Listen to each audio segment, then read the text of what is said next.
estudando a respeito do pecado. A pergunta 26, nós vamos rever um pouco do que nós já estudamos para entrarmos em um novo assunto. Como é que o pecado original tem sido transmitido dos nossos primeiros pais à sua posteridade, na perca da essência original. O pecado original tem sido transmitido dos nossos primeiros pais à sua posteridade através da geração natural, de sorte que todos os que deles assim procedem são concebidos e nascidos em pecado. Então, nós já somos concebidos. Está sem aparecer, né? Nós já somos concebidos em pecados, tá? Não é que a gente passa a pecar quando chega a idade da razão, quando compreende alguma coisa, não. Só o fato de você ser concebido, já ser gerado no ventre, já torna você um pecador. Mas é óbvio, o pecado original, o pecado herdado pela queda de Adão. Se Adão acertasse, você herdaria o acerto dele. Se Adão tivesse se mantido em santidade, você herdaria a santidade de Adão. Ele era o nosso cabeça federal, ele era o nosso representante. E por causa disso, nós nascemos em pecado, né? Somos concebidos e nascidos em condição pecaminosa. A isso a Bíblia diz o seguinte, em Salmos 51, 5 e Salmos 58, 3. Observe o que Davi diz a respeito de si mesmo, porque aqui é alguém escolhido por Deus, dizendo qual era a condição dele. Ele foi escolhido por Deus desde o ventre, mas ele está dizendo qual é a condição dele e quando essa condição iniciou. E ele diz, eu nasci na iniquidade. Então ele já nasceu na iniquidade, com iniquidade. E em pecado me concebeu minha mãe. Então ele já foi concebido em pecado, com o pecado. Ele herdou o pecado da mãe, o pecado do pai e das gerações chegando até Adão e Eva. O 58, versículo 3 dos Salmos diz assim, desviam-se os ímpios. Quando é que os ímpios se desviam? Desde a sua concepção. Foi concebido no ventre, a partir daí passou a ser pecador. Nascem e já se desencaminham proferindo mentiras. Então essa é a condição do homem, certo? Veja só, o que é que vai falar mais aqui a respeito dessa condição. Todo ser humano nasce com uma natureza pecaminosa, então são todos. Quem foi o único que não nasceu com essa condição? Jesus Cristo. Ele nasceu como homem de um ventre, né? Do ventre de Maria, ele foi concebido no ventre de Maria e nasceu como todos nós nascemos, ok? Mas por que ele não tinha pecado?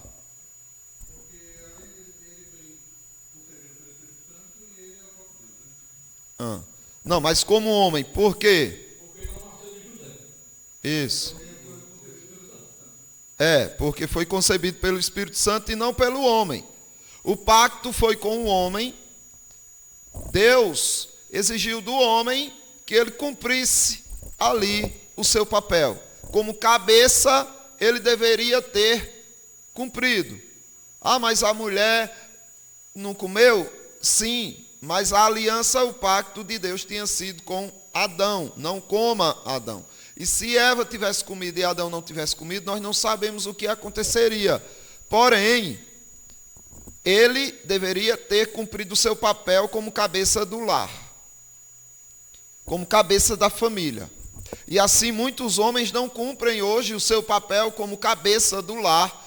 E aí a mulher acaba se desencaminhando para pensamentos, comportamentos, escolhas, falas, e tudo quanto é desordenado vem, primeiramente, por falta da responsabilidade do cabeça do lar, de estar seguindo aquilo que Cristo ordenou, de estar tratando a esposa como Cristo ordenou.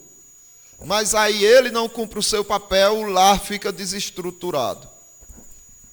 Ah, não, mas a mulher também não ajuda, ela isso, ela é aquilo, não importa. Acende aí, por favor, Jamil. Não importa. Não tem isso. Deus não quis saber quando Adão disse: mas a mulher que me destes. Adão foi punido, independente de ter sido a mulher ou não. Adão foi punido. E o homem, ele precisa ter essa responsabilidade, porque nós nascemos com essa natureza pecaminosa por causa de Adão. Cristo não nasceu já por isso, ele não podia nascer de José, porque senão ele herdaria o pecado de Adão. Aí o que Deus faz? Purifica Maria, para que ali haja um receptor puro, para que Cristo seja gerado pelo Espírito Santo, porque o homem quebrou o pacto. O homem quebrou a sua aliança, o seu compromisso com Deus. Aí, veja só, o que diz Jó, capítulo 15, o versículo 14, do 14 por diante. Que é o homem para que seja puro? E o que nasce de mulher para ser justo? Então aqui existem duas perguntas.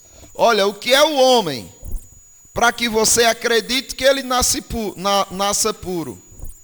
E aquele que nasce de mulher, o que é ele para que seja justo? Aí ele vai dizer que não há possibilidade do homem que nasce da relação entre um homem e uma mulher ser puro ou ser justo. Eis que Deus não confia nem nos seus santos, nem os céus são puros aos seus olhos. Aí ele faz uma comparação agora com o homem, dos céus, dos santos do Senhor, os santos anjos. Agora ele vai trazer para o homem, quanto menos o homem, que é abominável e corrupto. Essa é a condição do homem, abominável e corrupto. E ele bebe a iniquidade como água. Essa é a condição do homem. Paulo fala também dessa mesma condição. Lá em Romanos, na Epístola aos Romanos, capítulo 3, do versículo 10 por diante. Pode falar também. Bebe a iniquidade como água. Hoje está, né? E Jesus Cristo já alertou, não é, que por se multiplicar a iniquidade, o amor de muito ia esfriar. Pelos homens beberem a iniquidade como água, o amor de muitos ia esfriar. E aí nós temos que ter cuidado, porque Jesus Cristo está alertando a igreja. É mesmo, eu estou vendo o amor esfriar. Ei, ali já é certo. Ali nem amor tem. Ele está falando da igreja. Por se multiplicar a iniquidade, a igreja não vai ter mais amor. Os crentes não vão amar mais. Aí ele está alertando para que a gente não caia nessa armadilha pecaminosa de se achar importante, de se achar superior, de se achar santo. Calma, reconheça o quanto você é pecador, peça perdão, se arrependa, peça perdão e busque a graça de Deus para a sua santidade e não a sua própria força. E aí nós vemos também, veja só, se os nossos primeiros pais foram pecadores, a posteridade deles é também obrigatoriamente pecadoras. Por quê? Porque o puro só tira impuro, meus irmãos. Você não tira o que é puro de onde há só impureza.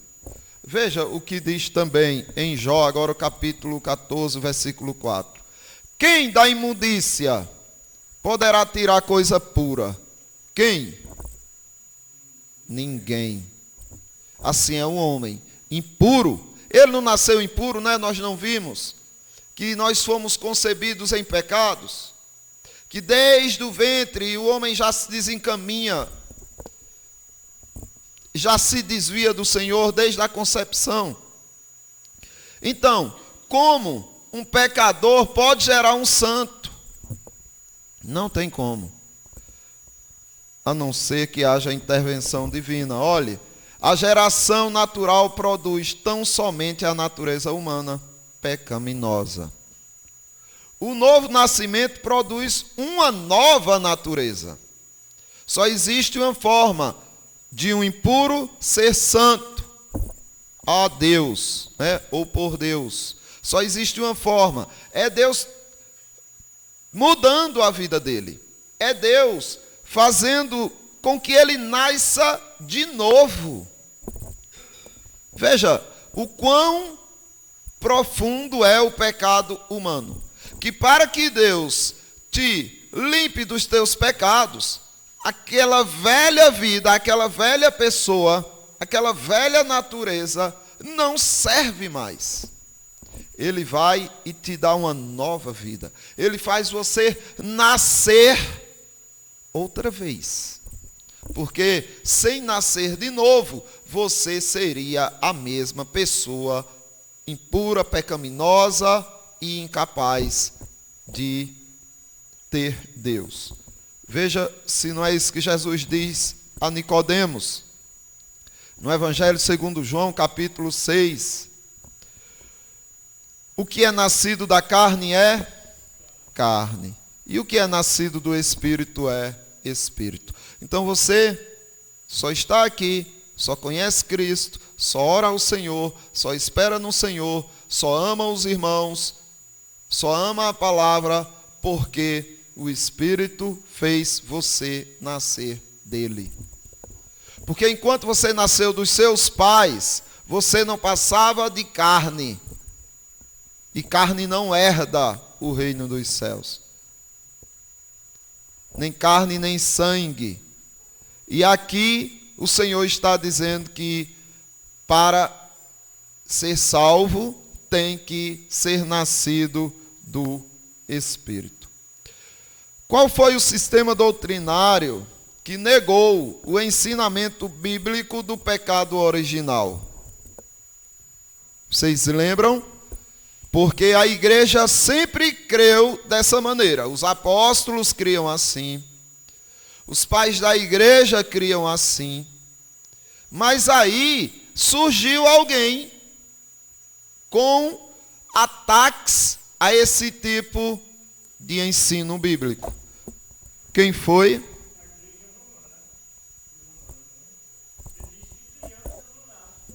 Mas quem dentro da igreja romana? Porque da mesma forma que assim, a igreja católica, ela sempre foi fiel ao Senhor do tempo dos apóstolos, dos pais da igreja, e depois ela foi se corrompendo e querendo se destacar e ser superior às outras igrejas. Por isso que agora ela se destaca como uma igreja apostólica romana. Aí ela acrescenta esse novo rótulo para dizer: todas vocês precisam se submeter aqui à igreja superior de Roma. Mas isso foi uma corrupção posterior.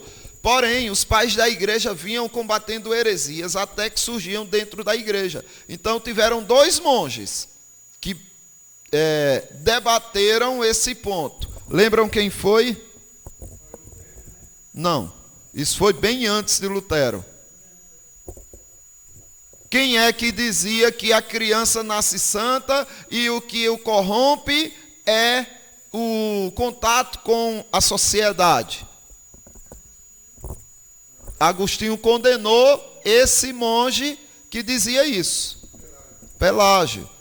E quem combateu foi Agostinho, essa heresia, tá? Então veja só, o sistema doutrinário chamado de pelagianismo, por causa de Pelágio, seu fundador, um monge britânico que viveu no século IV depois de Cristo, Pelágio negava que nascemos com uma natureza pecaminosa e ensinava que os bebês nasciam sem pecado e que se tornavam pecadores somente porque imitavam os pecados dos outros homens. Então era isso que ele começou a ensinar na igreja, mas era um ensinamento novo, era uma perversão da verdade. Ele estava corrompendo aqueles que estavam aprendendo a palavra.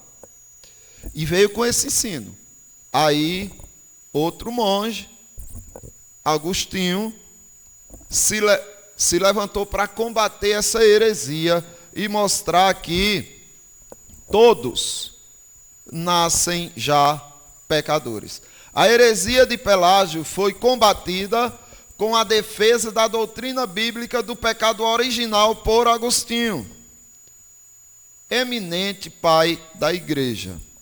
E ele venceu, graças a Deus, ele mostrou, Pelágio foi considerado como herege e seus ensinamentos. Depois de uma disputa prolongada, a igreja condenou o pelagianismo como falso e a doutrina bíblica do pecado original foi provada e mantida. Foi provada nas escrituras e mantida pela igreja, certo? Mas depois vem o problema. Veja só, o erro ele retoma a uma nova fase. Porque é sempre assim, precisamos conhecer a história, porque o que nós enfrentamos hoje e os ataques que nós sofremos hoje, para que entre heresia dentro da igreja, já existiram lá atrás. Se a gente identifica, quando alguém vem falar, a gente, peraí, isso parece mais com o que Pelágio falou. Peraí, deixa eu olhar direitinho. E aí você, conhecendo o que a igreja já sofreu, evita de sofrer novamente. Durante a Idade Média, contudo, uma forma modificada do pelagianismo, chamado de semi-pelagianismo, tornou-se a doutrina dominante na igreja. Então agora foi um semi-pelagianismo, uma sementezinha do que Pelágio falou lá, conseguiu entrar dentro da igreja por um pastor que já foi reformado, que já conhecia e sabia das doutrinas, chamado Armínio, Jacobus Arminius. E por isso hoje, a maioria das igrejas evangélicas são, muitas sem saber, arminianas. Elas seguiam por ensinamentos de Armínios, que bebe da fonte de Pelágio, que foi também condenado como herege e provado nas escrituras. Alguma dúvida até aqui, meus irmãos? Então vamos ver aqui. Qual foi a origem do arminianismo?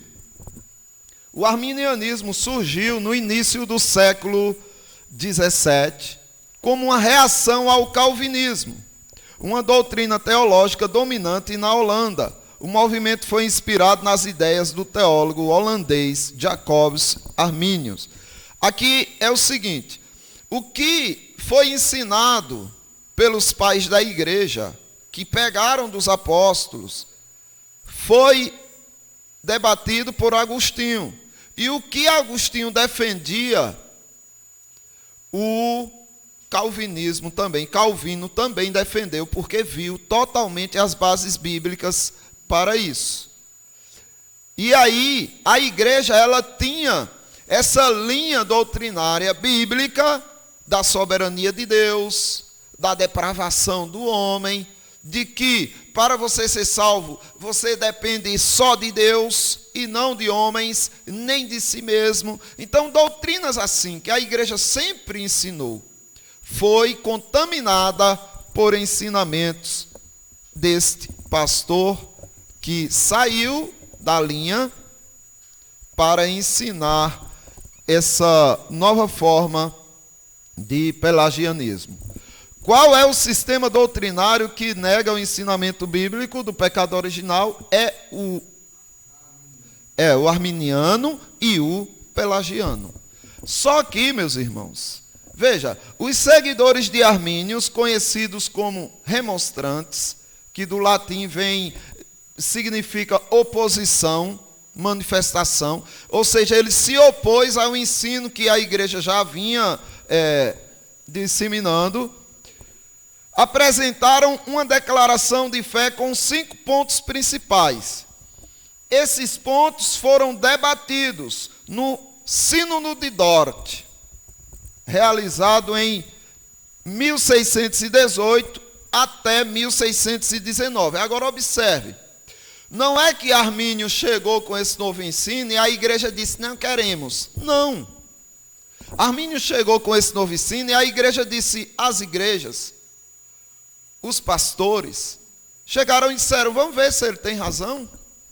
De repente ele está certo e nós estamos errados, não é? De repente ele estava conosco, achando que estava certo, descobriu que estava errado, e vai que ele está certo nessa descoberta. E passaram um ano, como vocês veem, analisando as teses de Jacobs Armínios, até que perceberam que também era heresia, e a história se repete. Da mesma forma que a igreja combate Pelágio, a igreja combate Armínios e declara o ensino arminiano heresia. Agora, meus irmãos, nada é novo. Por isso precisamos aprender com a história. A partir daqui, nós vamos dar uma pausa no estudo do pecado e vamos estudar os cânones de Dort. E os 5 pontos remonstrantes, os 5 pontos do calvinismo. E vocês vão ver, biblicamente, os argumentos de Armínio e, biblicamente, os argumentos de Dort, não é? Do conselho da igreja geral, sobre esses pontos. E vocês mesmos vão observar até onde o que nós temos seguido é verdade, segundo a Bíblia, e até onde o que eles têm seguido é heresia. Veja só o que Deus ele fala em Eclesiastes, capítulo 1, 9 e 10. O que foi é o que há de ser. E o que se fez, isso se tornará a fazer. Nada há, pois, novo debaixo do sol. Há alguma coisa de que se possa dizer, vê, isto é novo? Não. Já foi nos séculos que foram antes de nós. Então, observe, por que surgiu esse ensino arminiano? Porque antes de nós existia o ensino pelagiano. Mas, se surgiu o ensino pelagiano, a heresia pelagiana, é porque antes de Pelágio existia uma heresia parecida com a dele. E ela foi só tomando roupagens novas. Pode falar, Carlos. Isso.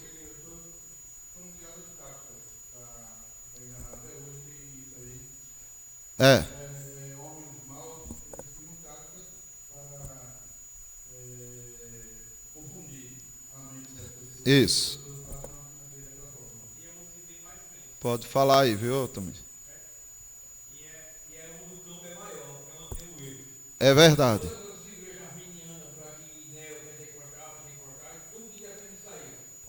Não, e olhe, Jesus Cristo alertou, Porque o povo olha igrejas cheias, não é, muito empoderadas, pode ser que seja uma igreja que prega a verdade, mas não significa que ela agrada a Deus, ela pertence a Deus por ter muitas pessoas. Porque perguntaram a Jesus Cristo: mestre, são muitos os que são salvos? A resposta foi o quê? Não, poucos entram pela porta estreita. Só que os fariseus e saduceus já beberam de uma fonte anterior. Tudo é igual, nada é novo. Só pega uma forma de roupagem. Veja só, por exemplo, aqui, que há uma investida das trevas. Essas doutrinas são ensinadas pelos demônios. Os demônios é que se opõem à verdade de Cristo. E aí eles se utilizam de homens fracos ou com má intenções para proliferarem as suas heresias. Veja o que Paulo já alertava a igreja.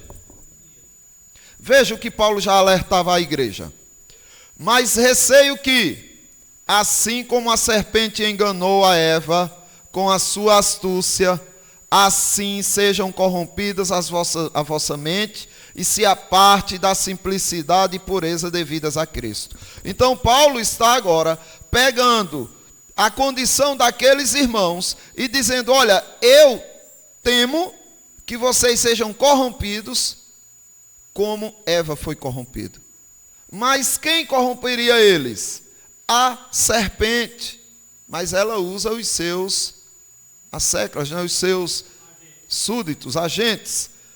Se na verdade, vindo alguém, prega outro Jesus, que não temos pregado, ou aceitais espírito diferente, que não tendes recebido, ou evangelho diferente, que não tendes abraçado, a este boamente tolerais. Então observe que Paulo está dizendo que pode vir alguém aqui, nessa igreja, e pregar um Jesus que não é bíblico.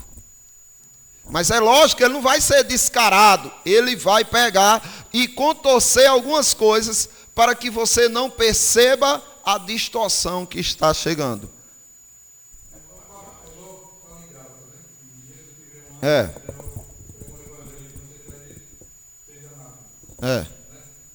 Isso aí.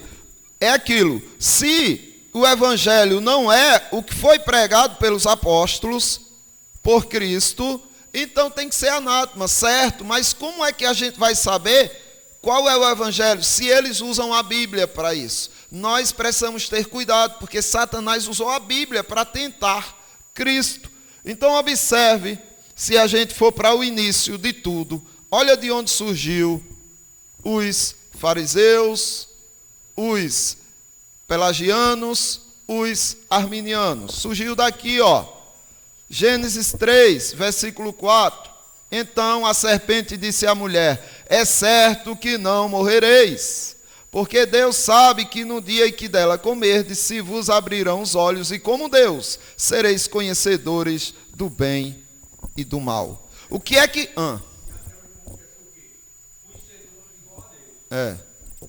não, mas não é justamente isso. Veja, qual é a proposta do pelagianismo? Fazer com que você entenda que você não é tão mal assim, que você pode escolher a Deus, que você nasce bonzinho, e se você for preservado, essa tua bondade faz você alcançar a salvação. Então você agora está com o poder nas mãos. Não, você vai ser igual a Deus. Deus pode te salvar? Pode, mas você precisará ajudar, que é o que agora o arminiano diz, que tudo bem, Deus é quem te salva, pela graça dele, mas você, e aí vai pontuando coisas para provar que você tem participação nessa salvação. Ou seja, desde aqui, Satanás vem induzindo as pessoas a acreditarem que elas são fortes, ou santas, ou boas o suficiente para terem direito a serem salvas. Só que isso é heresia. Justamente.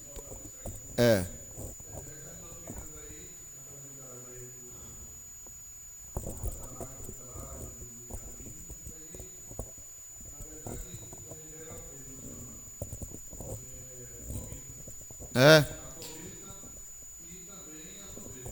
É. É. É verdade. E aí nós vamos ver, não é, essa luta que a igreja travou, estudando os textos que eles utilizaram para tentar defender aquilo que acreditavam e como chegaram à conclusão de que o que a palavra dizia era o que hoje nós confessamos, tá bom? Deus abençoe os irmãos e podemos ir para o nosso momento ágape.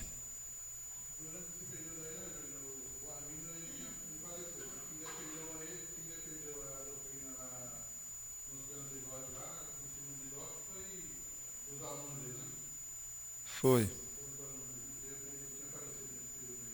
É.